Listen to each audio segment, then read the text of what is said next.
Hello friends, कैसे आप सब लोग and thanks for watching my channel. तो एक और हफ्ता ख़त्म हो चुका है और निफ्टी या bank Nifty main line index जो है एक कंटिन्यूअस डाउन साइड परफॉर्मेंस दिखा रहे हैं और इसी बारे में मैं कई हफ्तों से बात भी कर रहा हूं। तो आपने अगर नहीं देखा है निफ्टी के इससे पहले के वीडियोस तो ज़रूर देखिए। और यहाँ पे जो इस हफ्ते का इस शुक्रवार का क्लोज़ हुआ वो भी फ्लैट टू नेगेटिव साइड ही रहा है, जहाँ पे निफ्टी जो है आधा परसेंट नीचे 117 पॉइंट और निफ्टी बैंक जो है 0.25% नीचे लगभग 350 पॉइंट क्लोज हुआ है। पिछले 5 दिनों का परफॉर्मेंस देखे तो आप ये देख लीजिए, यहाँ पे फ्लैट टू नेगेटिव परफॉर्मेंस है क्योंकि निफ्टी जो है सिर्फ 0.16% या फिर 34 या 35 पॉइंट ही डाउन है। ठीक है। वहीं बैंक निफ्टी, यहाँ पे देखिए बैंक निफ्टी तो बल्कि फ्लैट है।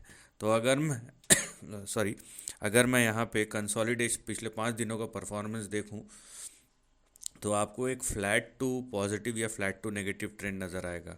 वहीं अगर मैं पिछले एक महीने में देखूँ तो ये एक बात देखिए कि यहाँ पे निफ्टी लगभग लगभग 1%, 228 पॉइंट, और बैंक निफ्टी लगभग लगभग 1% ऊपर 410 पॉइंट। तो यहाँ पे एक डिफ्लेक्शन है। अब सवाल यहाँ पे देखिए, एक मज़ेदार चीज़ है ये, एक I mean point for your thought वाली बात है कि आप इसको कैसे लेते हैं। ये आपने पिछले एक महीने का परफॉर्मेंस देखा, चाहे निफ्टी में हो या फिर चाहे बैंक निफ्टी में हो, जहाँ बैंक निफ्टी 1% ऊपर है, निफ्टी 1% नीचे, इतना ही फ़र्क है। तो क्या हम ये मान ले कि गिरावट के बाद ये इस तरीके का जो फ्लैट परफॉर्मेंस है वो कहीं ना कहीं सपोर्ट है इन दोनों में, या फिर हम ये माने कि गिरने के बाद भी ऐसा कोई यहाँ पे परफॉर्मेंस नहीं दिखाया है, चाहे निफ्टी हो या बैंक निफ्टी हो, जिसको हम माने कि हाँ कुछ मजबूत रिवर्सल हो रहा है। ये जो द्वंद्व है, ये जो टू ओपिनियंस है, ये एग्जिस्ट करते हैं मार्केट में और ये थॉट एग्जिस्ट करता है। इसीलिए कुछ लोग बाई कर रहे हैं, कुछ लोग सेल कर रहे हैं। हाँ, सेलिंग वाले ज़्यादा है। सेलिंग वाले ज़्यादा का मतलब ये नहीं कि ज़्यादा लोग सेल कर रहे हैं, मैं वॉल्यूम की बात कर रहा हूँ यहाँ पे। क्योंकि मेरे और आपके कुछ 100 शेयर और या 1000 शेयर सेल करने से बाज़ार में ऐसी गिरावट नहीं आएगी जब तक लाखों करोड़ों की सेलिंग ना हो। और वो इंस्टीट्यूशंस या HNIs या फंड हाउसेस का काम होता है। ठीक है। तो यहाँ पे दोनों चीज़ आपको देखना है। और पिछले 6 महीने में अगर देखें तो निफ्टी में 7 8 लगभग लगभग 8% की गिरावट है और वहीं बैंक निफ्टी में लगभग लगभग 3.5% या 3.25%। तो बैंक निफ्टी ने आउट परफॉर्म किया है निफ्टी को, अगर मैं 6 महीने का टाइम पीरियड देखूं, क्योंकि जाहिर सी बात है निफ्टी में और भी कई सेक्टर्स हैं जिन्होंने अंडर परफॉर्म किए हैं। तो यहाँ पे जब हम टाइम को बढ़ा रहे हैं तो हमारे ओपिनियन चेंज हो रहे हैं। लेकिन मैं इस एक मंथ को बेस लूँगा यहाँ पे। मैं इतना सब इसलिए बता रहा हूँ ताकि आप समझें चीज़ों को। मैं बार बार ये कोशिश करता हूँ लेकिन एज़ यूजुअल एक महीने का अगर हम ले गिरावट के बाद, पिछला जो एक महीना गया है वहाँ पे नो डाउट थोड़ा बहुत अपसाइड आया है, लेकिन वो इतना कुछ काम का नहीं था। राइट। तो ये एक चीज़ जो है निकल के आ रहा है इसमें से। अभी अगर मैं सेक्टोरल परफॉर्मेंस भी देखूं, जो अभी का क्लोज़ हुआ है ना, शुक्रवार को जो क्लोज़ हुआ है, निफ्टी ऑटो, यहाँ पे जो नई पॉलिसी आ रही है उसके वजह से निफ्टी ऑटो 2.5% पिट गया और वही चीज़ आपको निफ्टी में रिफ्लेक्ट होता हुआ नज़र आएगा। निफ्टी FMCG आधा परसेंट नीचे, IT 0.1% नीचे, निफ्टी मीडिया यहाँ पे देखिए 1.17% नीचे। ये एक और इंडेक्स है जिसकी जम के पिटाई हो रही है। निफ्टी मेटल यहाँ पे 1% ऊपर है। फार्मा देखिए 2% नीचे। उसके बाद प्राइवेट बैंक तो ठीक है, यहाँ वो तो है ही नीचे, 1.25% रियल्टी इंडेक्स नीचे, कंज्यूमर ड्यूरेबल आधा परसेंट, ऑयल एंड गैस 1%। तो पिटाई तो यहाँ पे कंसिस्टेंसली चल ही रही है ओवरऑल सेक्टर या इंडेक्स में। तो इस वजह से अभी भी आपको कॉशियस रहना है और यहाँ पे कॉशियस रहना कोई बुरी बात नहीं है, क्योंकि ट्रेंड हमें वही सजेस्ट कर रहे हैं। देखिए निफ्टी का अभी हम करंट परफॉर्मेंस के बारे में, चाहे निफ्टी हो या बैंक निफ्टी, मैंने बड़े ट्रेंड के बारे में बहुत बार डिस्कस किया है। आपने नहीं देखा तो पुराने वीडियोस देख सकते हैं। अभी निफ्टी का जो परफॉर्मेंस है यहाँ पे आप देखिए कि इन लाइन है। इन लाइन क्यों बोल रहा हूँ मैं अगर एक ऐसा लाइन खींचूँ ना, आप देखिए यहाँ पे कि ये जो करेक्शन हो रहा है ऐसी रैंडम कहीं से सींग नहीं निकल रहे हैं कहीं पे, या अचानक से कहीं से बढ़ गया, अचानक से कहीं से घट गया। इसका एक पैटर्न है जो आपको इवॉल्व होता हुआ नज़र आएगा। अब देखिए कि ये कितने अच्छे तरीके से यहाँ पे रेजिस्टेंस का फॉर्मेशन हुआ है। ठीक है, वहीं पे अगर सपोर्ट की बात हो तो ये अगर मैं सपोर्ट को कनेक्ट करूँ, इस तरीके का कुछ यहाँ पे सपोर्ट नज़र आ रहा है। राइट, इस तरीके का आपको सपोर्ट नज़र आ रहा है।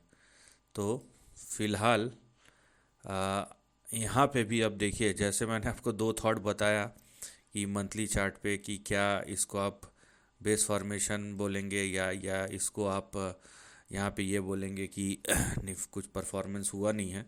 तो यहाँ पे ये जो नैरोनेस आपको दिखाई दे रहा है रेंज में निफ्टी के, वो भी कुछ इस तरीके से ही दिखाई दे रहा है, जहाँ पे आपका स्टॉप लॉस जो है वो है 22,626 या 22,625 के नीचे अगर गया तो ये आपका स्टॉप लॉस है, और यहाँ पे रेंज का ब्रेक डाउन होगा और इसके नीचे फिर से जो डाउन साइड है वो रिज्यूम हो सकता है। वहीं अगर निफ्टी अभी मान लीजिए ऊपर जाता है तो भी हमें ये देखना पड़ेगा कि क्या निफ्टी जो है इस रेंज को क्रॉस करता है 23,300 से लेके 23,000, यहाँ पे 500 पकड़ लीजिए। ये रेंज को क्रॉस करना बड़ी बात नहीं है, बड़ी बात ये है ये जो लाइन है ना, ये जो रेड लाइन है, जो रेजिस्टेंस, इसको क्रॉस करना चाहिए और बहुत सिग्निफिकेंटली क्रॉस करना चाहिए। क्योंकि यहाँ पे दो तीन सिनारियोज़ यहाँ पे फॉर्म हो सकते हैं। एक तो ये कि ये गिरना शुरू हो जाए 22,625 के नीचे। दूसरा ये कि निफ्टी जो है वो यहाँ से तो ऊपर तो जाए लेकिन टेस्ट करके फिर से नीचे गिर जाए। तीसरा ये जो अगर जिन्होंने जो अपसाइड देख रहे हैं वो ये है कि निफ्टी जाए, फिर भले ही थोड़ा सा करेक्शन हो लेकिन ये ज़ोर से यहाँ पे एक बाउंस बैक आए। इसका मतलब ये है कि हमें कंफर्मेशन चाहिए। तो यहाँ पे आपको वेट करना पड़ेगा उसके लिए, कि बेटर है कि आप इस सेक्शन को छोड़ दीजिए। ठीक है, जो रिस्क लेना जानते हैं, जो प्रोफेशनली इस चीज़ को मैनेज करना जानते होंगे इतने छोटे एरिया को, उनकी बात और है। लेकिन यहाँ पे आप कंफर्मेशन के लिए वेट कीजिए। किसका कंफर्मेशन? या तो डाउन साइड ओपन हो जाए या तो ब्रेकआउट होकर अपसाइड ओपन हो जाए। दोनों में से किसी एक का कंफर्मेशन आप वेट कीजिए, और जब कंफर्मेशन आता है तब आप एक्ट कीजिए। क्योंकि बाज़ार का जो परफॉर्मेंस है वो कुछ इतना ख़ास नहीं है जिसके वजह से हम ये बोल सके कि जो ऊपर का प्रोबेबिलिटी है वो ज़्यादा है। राइट, वहीं पे हम निफ्टी बैंक के तरफ चलते हैं और देखते हैं निफ्टी बैंक हमें क्या इंडिकेशन दे रहा है। तो ये देखिए, और निफ्टी बैंक, बल्कि निफ्टी में भले ही गिरावट हुई है लेकिन निफ्टी में क्या हो रहा है कि रेंज तो नैरो हो रहा है ना। तो रेंज का नैरो मतलब एक्सपेंशन का कहीं ना कहीं एक इंडिकेशन है निफ्टी। लेकिन निफ्टी बैंक का जो क्लोज़ है वो मैं बोलूँगा, भले ही निफ्टी गिरा नहीं है लेकिन निफ्टी बैंक गिरा नहीं है लेकिन निफ्टी से ज़्यादा नेगेटिव क्लोज़ है। मैं क्यों बोल रहा हूँ, यहाँ पे आप फोकस कीजिए। तो निफ्टी का आप क्लोज़ देखें, यहाँ पे नेगेटिव क्लोज है, निफ्टी नीचे नहीं गिर रहा है। लेकिन प्रॉब्लम ये है कि निफ्टी ऊपर भी नहीं जा रहा है।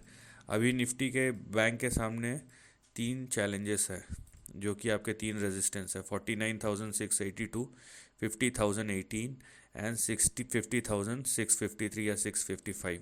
अगर आपको यहाँ पे अपसाइड देखना है निफ्टी बैंक के लिए तो यहाँ पे तीनों लेवल के ऊपर इसको क्लोज़ होना पड़ेगा। फ़िलहाल जो यहाँ पे क्लोज़ हुआ है 49,682 के नीचे, वो ये इंडिकेट कर रहा है कि अगला बड़ा सपोर्ट जो है वो है 47,877। और अगर निफ्टी बैंक यहाँ पे क्लोज़ होता है ये देखिए 48,000 और 47,877 के नीचे, तो फर्दर डाउन साइड ओपन होगा। क्योंकि इस लेवल के नीचे 49,682, 50,000 और 49,682 के नीचे क्लोज़ होना ये एक नेगेटिव इंडिकेशन है। तो अगर आपको यहाँ पे एक्सपेंशन चाहिए तो ये डिपेंड करता है कि आप अगर ऊपर देख रहे हैं तो 50,650 के ऊपर जाने दीजिए। अगर आप नीचे देख रहे हैं तो 47,877 के नीचे जाने दीजिए। तो इस तरीके का हमें अभी कंफर्मेशन चाहिए निफ्टी बैंक के तरफ से एंड बोथ निफ्टी के तरफ से भी। तो प्रॉब्लम यह है कि वीकनेस अभी भी कंटिन्यू है, और ये वीकनेस इस चीज़ का कंफर्मेशन नहीं दे रहा है कि करेक्शन ख़त्म हो गया है।